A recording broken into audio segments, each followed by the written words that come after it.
A reading from the Holy Bible, the book of Daniel, chapter 2.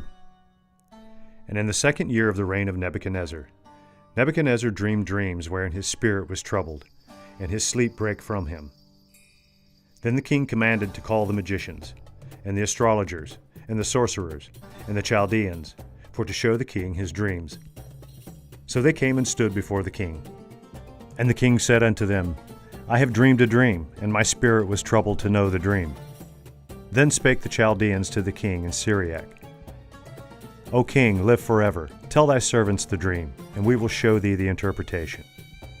The king answered and said to the Chaldeans, The thing is gone from me.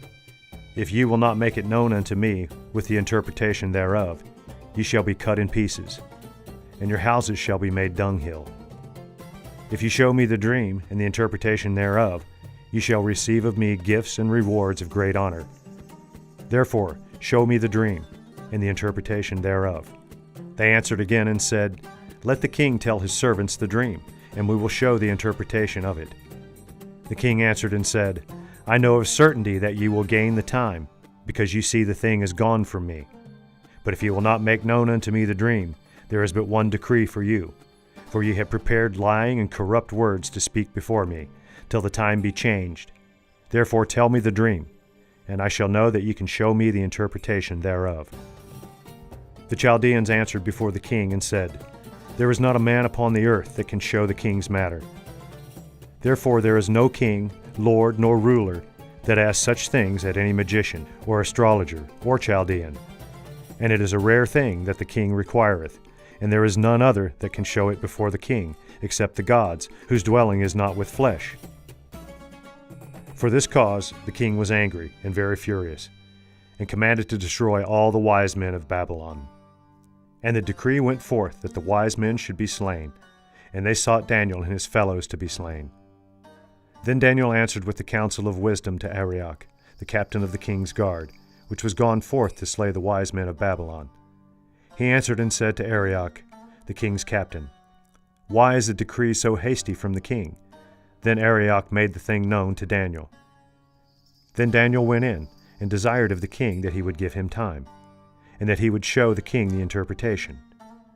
Then Daniel went into his house, and made the thing known to Hananiah, Mishael, and Azariah, his companions, that they would desire mercies of the God of heaven concerning his secret, that Daniel and his fellows should not perish with the rest of the wise men of Babylon. Then was the secret revealed unto Daniel in a night vision. Then Daniel blessed the God of heaven.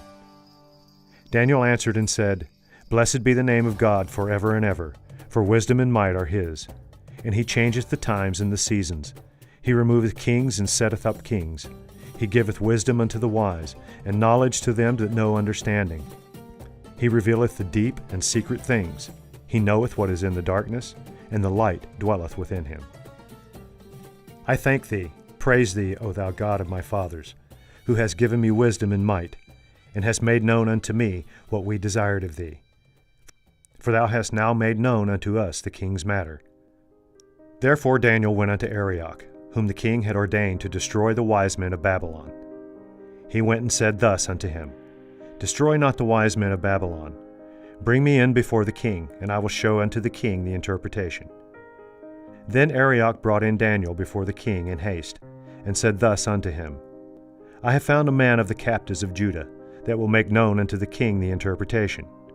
And the king answered and said unto Daniel, whose name was Belteshazzar, Art thou able to make known unto me the dream which I have seen, and the interpretation thereof?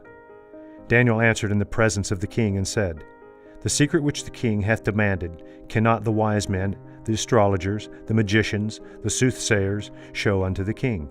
But there is a God in heaven that revealeth secrets, and maketh known to the king Nebuchadnezzar what shall be in the latter days. Thy dream and thy visions of thy head upon thy bed are these.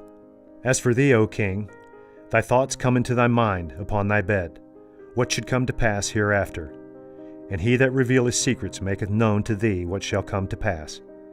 But as for me, this secret is not revealed to me for any wisdom that I have more than any living, but for their sakes that shall make known the interpretation to the king, and that thou mightest know the thoughts of thy heart. Thou, O king, sawest, and behold, a great image. This great image, whose brightness was excellent, stood before thee, and the form thereof was terrible.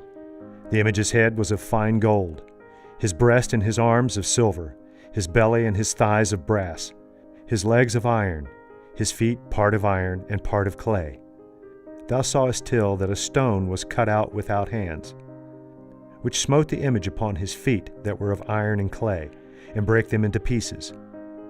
Then was the iron and the clay, the brass, the silver, and the gold broken into pieces together, and became like the chaff of the summer threshing floors, and the wind carried them away, that no place was found for them, and the stone that smote the image became a great mountain, and filled the whole earth. This is the dream, and we will tell the interpretation thereof before the king.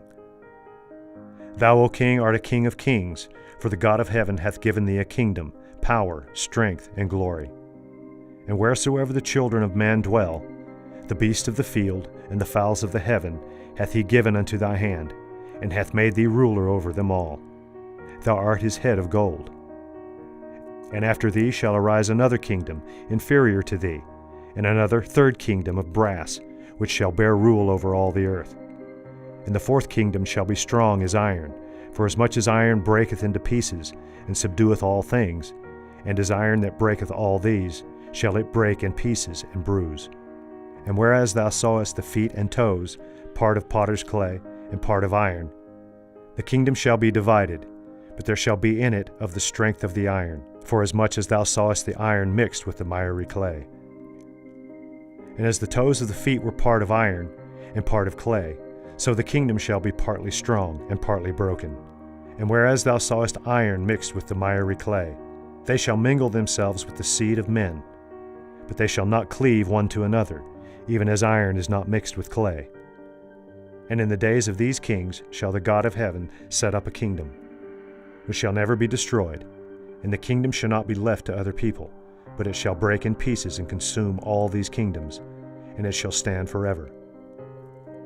For as much as thou sawest that the stone was cut out of the mountains without hands, and that it brake in pieces the iron, the brass, the clay, the silver, and the gold, the great God hath made known to the king what shall come to pass hereafter, and the dream is certain, and the interpretation thereof sure.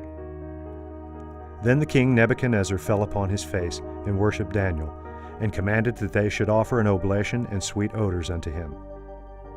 The king answered unto Daniel and said, Of a truth it is, that your God is a God of gods, and a Lord of kings, and a revealer of secrets, seeing thou couldst reveal this secret.